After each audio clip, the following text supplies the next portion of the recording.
Hello दोस्तों, कैसे हो आप सभी। चलिए आज हम प्राकृत संख्या के बारे में समझते हैं कि क्या है प्राकृत संख्या।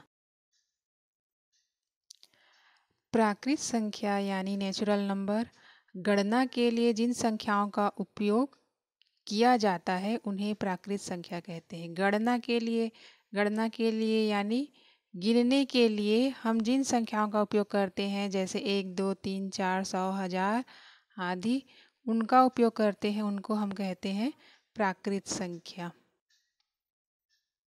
प्राकृत संख्या में 1 से लेकर आगे अनंत तक की संख्याएं होती हैं, लेकिन इसमें जीरो नहीं होता। ये याद रखना है कि प्राकृत संख्या में जीरो नंबर या शून्य संख्या नहीं होता। केवल 1 से लेकर अनंत तक, लाख, करोड़, आगे अरब, खरब जितना भी है उसके आगे उतने ही संख्याएं होती हैं। प्राकृत संख्याओं के समूह को n से व्यक्त करते हैं। कैपिटल N से प्राकृतिक संख्याओं को कैपिटल N से दर्शाते हैं।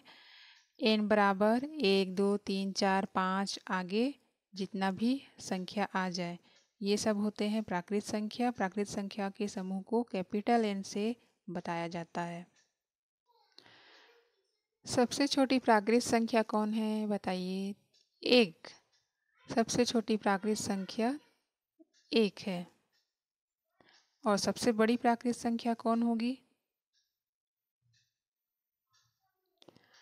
तो हम सबसे बड़ी प्राकृत संख्या ज्ञात नहीं कर सकते, क्योंकि हम किसी भी संख्या पर 1 जोड़ देंगे तो हमको अगली प्राकृत संख्या प्राप्त हो जाएगी। जैसे 1 पर 1 जोड़ दिए 2 प्राप्त हुआ, 2 से बड़ा 2 पर भी 1 जोड़ दिए तो उस पर भी हमको 3 प्राप्त हो गया।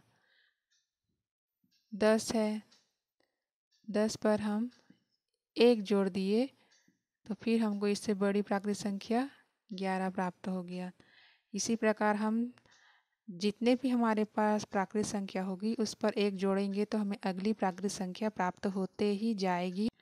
इसलिए सबसे बड़ी प्राकृत संख्या ज्ञात नहीं की जा सकती और प्रथम प्राकृत संख्या या सबसे छोटी प्राकृत संख्या 1 होती है।